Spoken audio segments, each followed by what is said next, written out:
Assalamualaikum warahmatullahi wabarakatuh.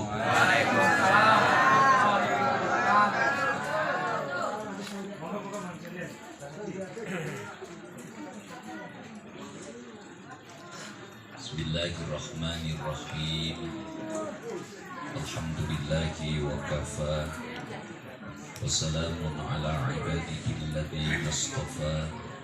Allahumma salli wa sallim wa barik ala sayyidina Muhammad wa ala alihi wa ashabihi ahli sidqi wal wafa. Amma ba'du. Yang terhormat para alim, para kiai, khususnya Al-Akhi As-Saghir Ad-Da'i Ilallah, Om Fuad, Om Latif, Sohibul Bait, panjenenganipun Pak Camat saha Ibu, langkung-langkung dzurriyah sepuh saking Mbah Haji Abdul Fattah bin Haji Abdul Alim. Amin. Sepindah nak Jawa Timur nak manggil pun sepuh yo Abah Haji Turmudi. Nomor kali Mbah Hajah Arbaatun, kula tingali tambah lemu. Amin.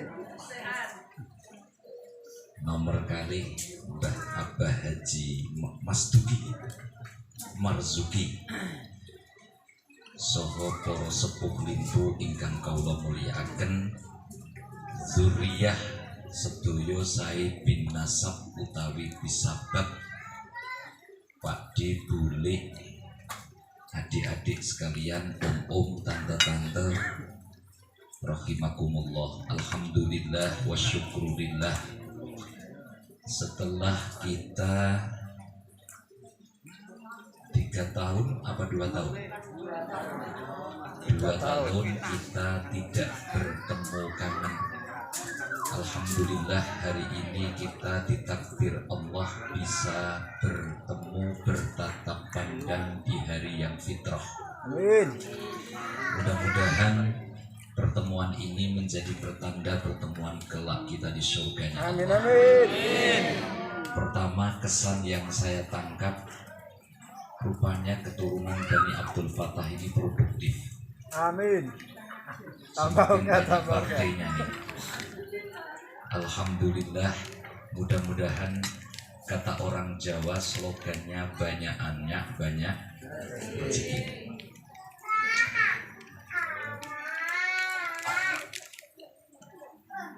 Saya bertemu dengan Mbah Haji Abdul Fattah itu masih ingat dalam ingatan saya. Saya pakai bahasa Indonesia saja ya. Seingat saya, Mbah Haji Abdul Fattah itu beda dengan Mbah Haji Masyud. Masyudi apa Masyud? Di Masjid Bahud. Nak Mbah Haji Abdul Fattah itu orangnya tinggi, nggak punya rambut, sering pakai kaos oblong putih,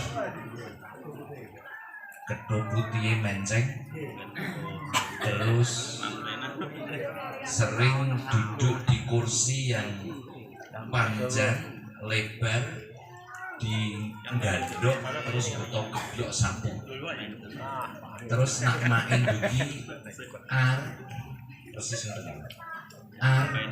karo sapa kali Samsul mesti niku tahun pinten saya sudah lupa. Itu sejarah singkat Mbah Haji Abdul Fattah. Terus rumah kesepuhan itu sebelah kirinya ada gelombang, depan rumah ada batu besar-besar,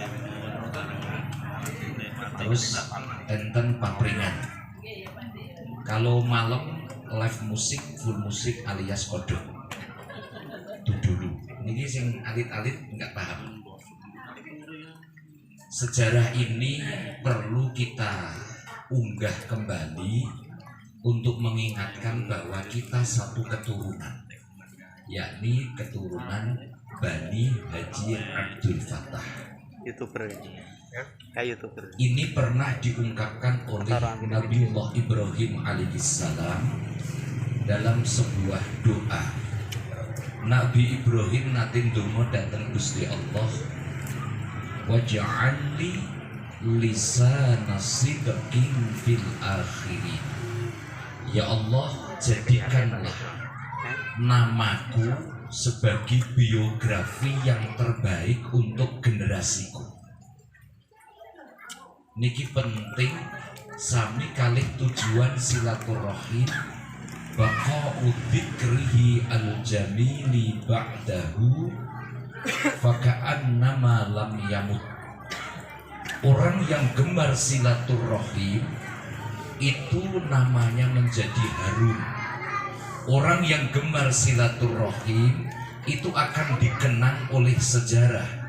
Orang yang gemar silaturahim itu mengukir sejarah untuk generasi setelah kita nggak ada. Kulo yakin Mbah Haji Abdul Fattah niku kiai mudin sing solih. Allahumma niki buktine keturunan putra wayahipun insya Allah niki dados tiyang ingkang sae-sae. Sing nomor kalih, kula yakin keturunan Mbah Haji Abdul Fattah tidak ada yang kelaparan. Allahumma kula tingali ing pojok kulon sampai mriki masyaallah niku gede-gede. Padahal Om Kholis kali kula niku mantan LC alias lulusan Covid. Tapi alhamdulillah video call kali kula niki urusan niki sudah makmur kembali perutnya. Alhamdulillah. Niki menandakan bahwa keturunan Haji Abdul Fattah insya Allah niki dados dzurriyyah ingkang thayyibah. Allahumma amin. Mumpung kula mboten supih pengumuman untuk mengukir sejarah, meneruskan perjuangan Mbah Haji Abdul Fattah. Untuk keturunan Mbah Haji Abdul Fattah yang mondok ke tempat kami 100% tidak saya pungut biaya. Bebas biaya. Tapi di bawah umur 30, di atas umur tamat SD. Untuk umur 60 saya nggak terima. Kenapa? Nambahi anggaran tuku pempes. Jadi saya bebaskan gratis untuk putra wayahipun Mbah Haji Abdul Fattah. Jadi silakan yang mondok ke sana, tapi budal piyambak saat ini untuk dari Tingkir sampai ke tempat saya kurang lebih 2 jam sudah nyampe lokasi. Jadi untuk keturunan Bani Haji Abdul Fattah mulai tahun ini sedikit pun, bukan berarti saya membebaskan biaya, bukan berarti panjenengan nggak mampu bayar, bukan. Tetapi kita satu jalur Bani Haji Abdul Fattah, monggo untuk meneruskan generasi Mbah Haji Abdul Fattah tidak saya pungut apapun. Tapi catatannya satu, umur 30 ke bawah dan tamat SD. Untuk 60 mohon maaf, kerepoti. Niki mawon intine. Selanjutnya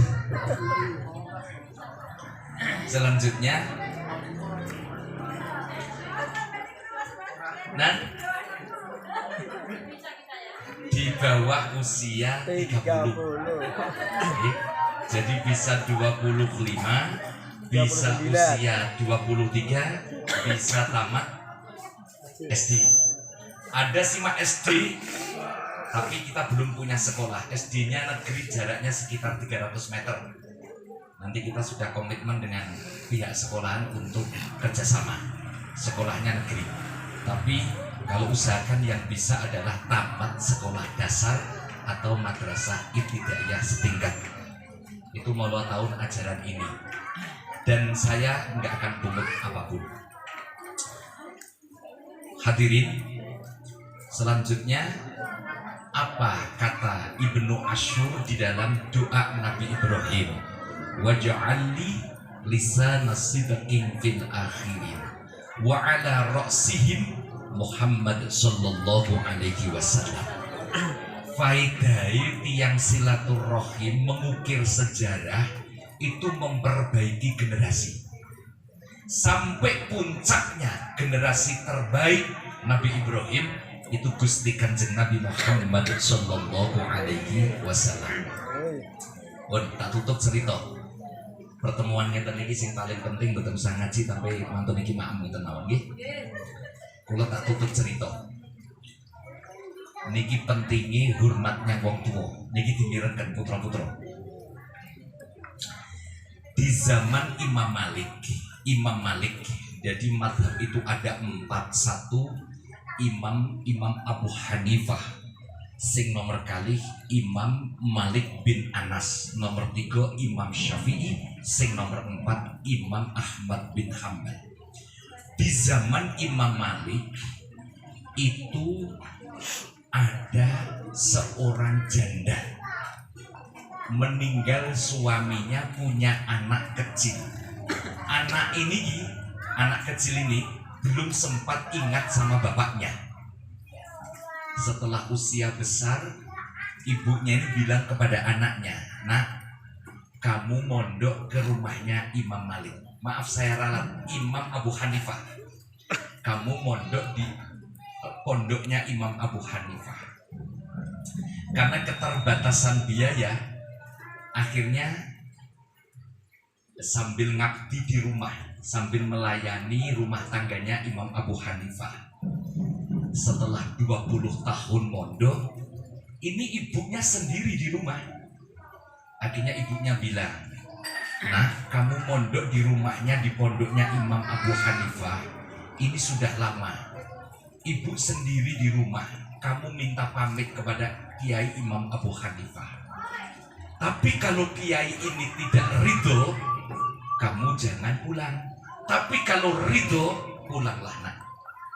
Akhirnya anak ini pamit, "Kiai, saya disuruh mak saya untuk pulang karena sudah 20 tahun kasihan mak saya di rumah." "Oh ya, kalau kamu ingin meninggalkan pondok ada 3 syarat. 1, aish ala nafsak. Kamu harus setelah dari pondok hidup mandiri." "Kamu siap nak?" "Siap." Jadi di pondok pesantren itu sudah dilatih kemandirian. Sing nomor 2, la ta'ish ala iyalin nas. Setelah kamu boyong pulang dari pondok, kamu jangan menjadi beban orang lain. "Kamu siap nak?" "Siap." Sing terakhir nak, waqsib ala ma kasaba abu. Kamu harus bekerja meneruskan pekerjaan bapak kamu. Jadi nak ono bapak guru, anak guru, itu sudah ngikut jejak dulu. Nak bapak rosok, anak rosok, ini sudah biasa. Bapak kiai, anak kiai sudah biasa. Bapak pinter, dodolan, anak tambah nemen, itu ganteng ngoten niku. Akhirnya pun setelah pulang, nyampe di rumah, maknya tanya, "Gimana nak Kiai Imam Abu Hanifah?" "Boleh mak, tapi syaratnya 1, saya harus hidup mandiri setelah dari pondok pesantren. Aku suka banget nak. Saya suka kalau punya anak hidupnya mandiri, kreatif. Seperti kanca kula teng Bojonegoro niku melok moro tuwa. Niku dikasih tanah 1/4 hektar di pinggir jalan, ditanami tembakau. Masya Allah. Sekali panen itu laku 2 miliar. Maksudnya bukan tembakau, sekalian tanahnya. Keren. Saya cocok nak. Sing nomor 2 nak, kata Imam Abu Hanifah, mak, la ta'ish aya ada iyalin nas. Jangan sendenan, jangan menjadi beban orang lain. Kalau kita senden kepada orang kaya, orang kayanya jatuh miskin, kita ikut miskin. Kalau kita senden kepada orang yang berpangkat, orang berpangkatnya pensiun, kita ikut pensiun. Kalau kita sendenan kepada siapapun, itu kita akan jatuh juga. Sendenlah kepada Allah yang tidak mengenal sifat kemanusiaan. Sing nomor 3, saya disuruh bekerja mengikuti jejak orang tua. Setelah itu anak ini tanya, "Mak, bapak kerjanya apa?" Karena bapak wafat, saya masih belum ingat.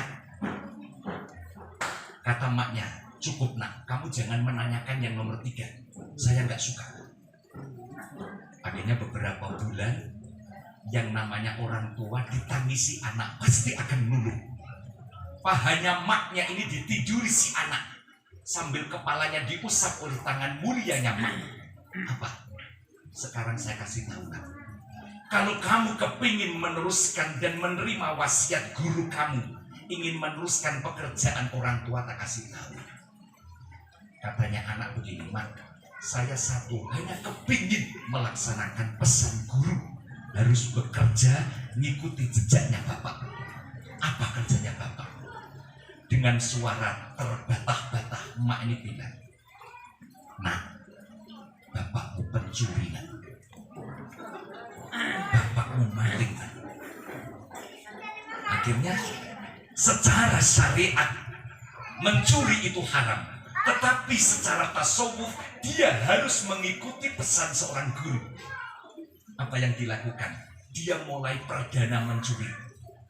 Malam itu persiapan sholat istikharah, mau mencuri, sholat tahajud dan wiridan, sumum bukmun umyum fahum la yubsirun, supaya yang punya rumah nggak akan bangun.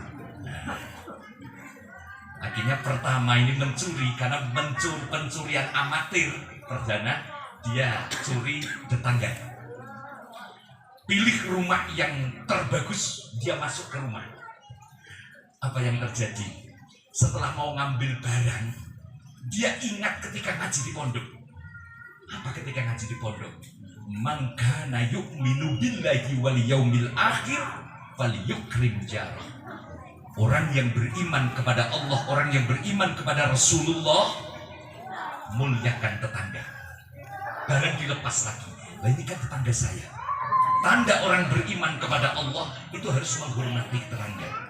Maka pesan Kanjeng Nabi buat ibu-ibu, kalau masak fa'akthir ma'aha, perbanyak kuahnya supaya bisa berbagi.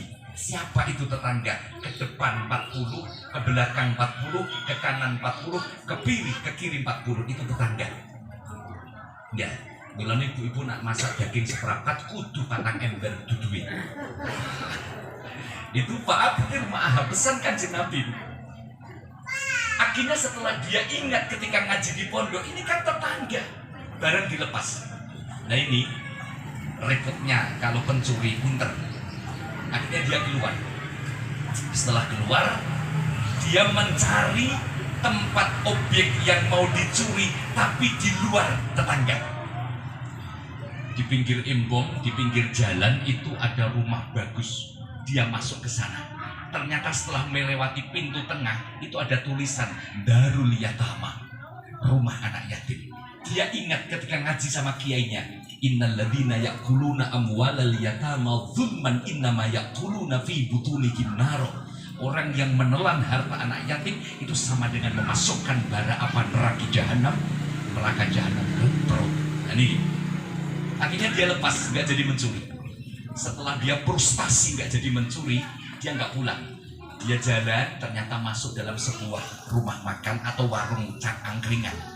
Di situ ada laki-laki yang lagi menghibah, membicarakan kejelekan rumah. Di sana tempat orang kaya itu nggak mau bayar zakat.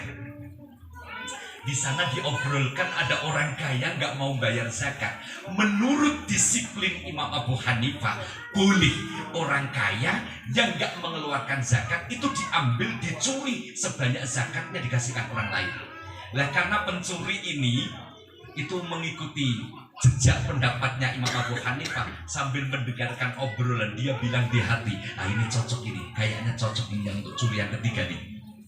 Akhirnya dia masuk. Setelah masuk, di dalam obrolan itu diceritakan bahwa ada lemari isinya khusus emas lantaan yang tulisannya antam. Itu seperti balok-balok begitu. Dia kepingin mencuri kadar yang dizakati saja. Akhirnya dia masuk, lemari satu dibuka, nggak ada apa-apanya. Dibuka lemari kedua nggak ada apa-apanya. Ternyata dekat tempat tidur dibuka, itu pun semuanya emas seperti balok es itu. Setelah dibuka, dia bingung, ini mengambil zakatnya di mana ini? Karena modelnya emas lantaan harus dikeluarkan 2,5%. Akhirnya dia mengambil pen sama kertas. Hebat kan, mencuri, nulis di dalam rumahnya yang dicuri. Dia nulis-nulis untuk bagi zakatnya sekedar 2,5%. Apa yang terjadi? Kedengaran adzan subuh. Dia ingat pesannya kiai, santri setelah pulang harus jamaah sholat subuh. Akhirnya pennya sama kertasnya ditinggal. Dia wudhu untuk sholat subuh. Wudhunya ya di tempat itu.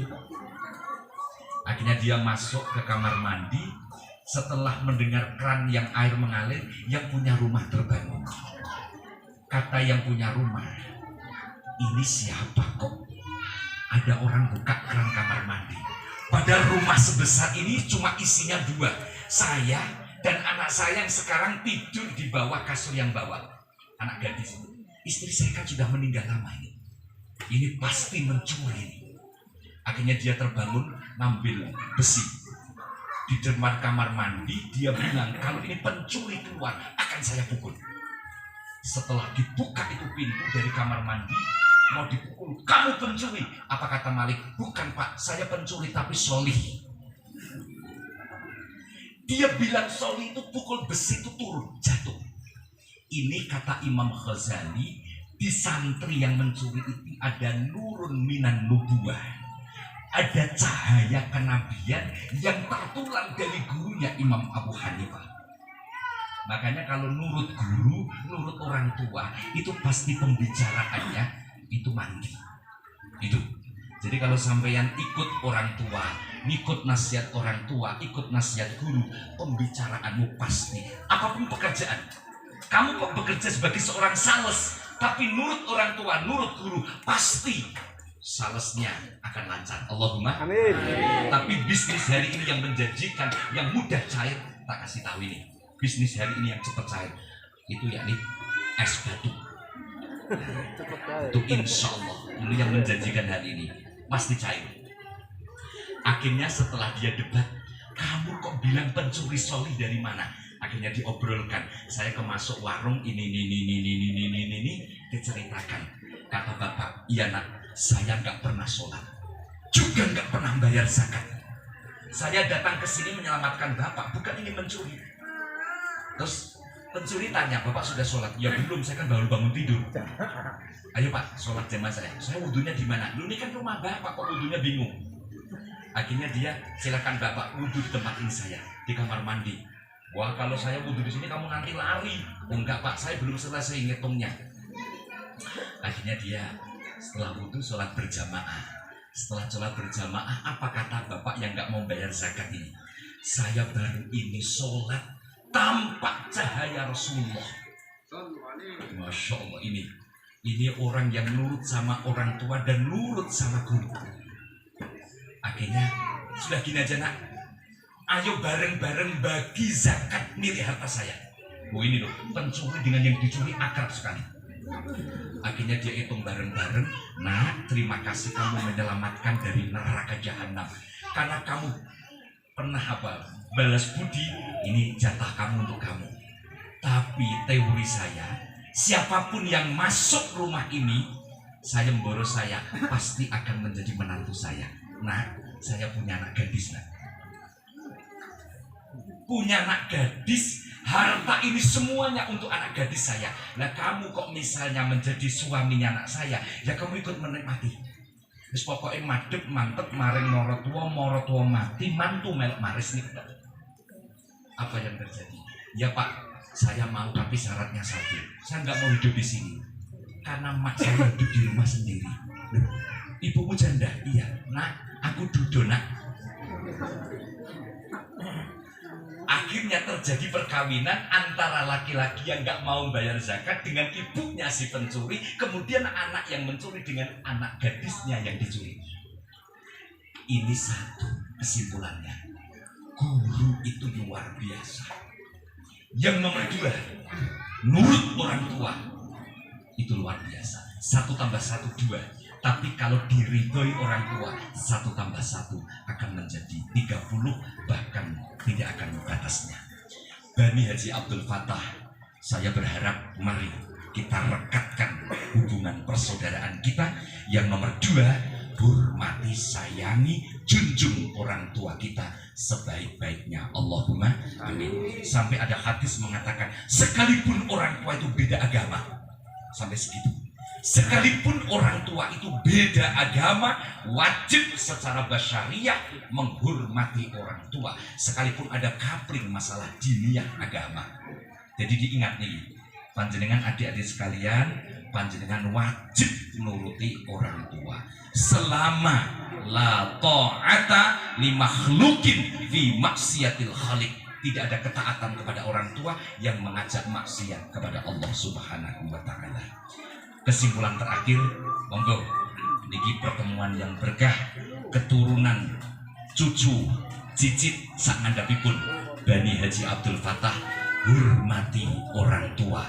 Karena menghormati orang tua, birrul walidain, itu membuka keran-keran rezeki yang berkah. Allahumma amin. Mewakili Om Fuad badi perjalanan lebih 10 jam. Dino apa? Selasa besok Om Fuad badi terbang 10 jam lewat Ngelengkong, badi umroh Om Fuad. Tanggal berapa? Tanggal 10. Amin. Wah, om aku ngendikan putrane teng Jakarta, aku nggih nitip anak kula wedok teng Om Din. Jadi nun kuliah teng Jogja. Nggih Om Din. Nah, Om Din. Kula badhe teng Jogja niki mangke napa ningali anak kula. Badhe kuliah teng Jogja. Monggo sing Jawa Timur yang Jawa Tengah, sing Jawa Tengah yang Jakarta, monggo sing Jakarta yang Jombang ya. Nah, sing Jakarta yang Jombang. Ayo monggo kuliah apa mondok teng ngene kula Jakarta. Memang anu nggih, ada satu kesepakatan namanya afatul jiwar. Afatul jiwar niku ngene. Nah, afatul jiwar itu ora rutangga. Ora rutangga ne ya. Wong Jombang niku mondoke malah ora nang Jombang. Nggih. Yang di Jombang ini pondoke kathah, tapi malah mondoke nang Kediri, mondoke nang Jakarta, mondoke nang Magelang. Tapi wong Magelang mondoke nang Jombang. Wong sekitar Ka'bah niku mboten enten sing ngumrah malah wong Duren, sing ngumrah malah wong Jombang, sing ngumrah malah wong Indonesia. Sami niku namanya afatul jiwar. Afatul jiwar. Kita sering mendapatkan malapetaka tetangga. Jadi duwe tonggo, duwe pondok malah gak di pondok nomor iku malah mondok adoh. Niku enten ngoten niku. Sing teng makom Gus Dur niki, niku sing ziarah tebih-tebih niku. Sekitar Gus Dur yo teko tapi dodol kerupuk. Niku enten. Tapi sing tebih-tebih malah ziarah. Niku namanya afatul jiwar. Niki mawon mugi-mugi pertemuan niki ndadosaken panjang umur kula panjenengan. Amin. Umur sing barokah, manfaat di wa dunya wal akhirah. Allahumma amin. Mugi-mugi Abah Haji Turmudi, Abah Haji Juki lan nindulintipun Mbah Putri niki muga-muga ingkang dados punjer kesepuhan regenerasi Mbah Haji Abdul Fattah. Niki pun kadang kang dipundhut nggih, masyaallah.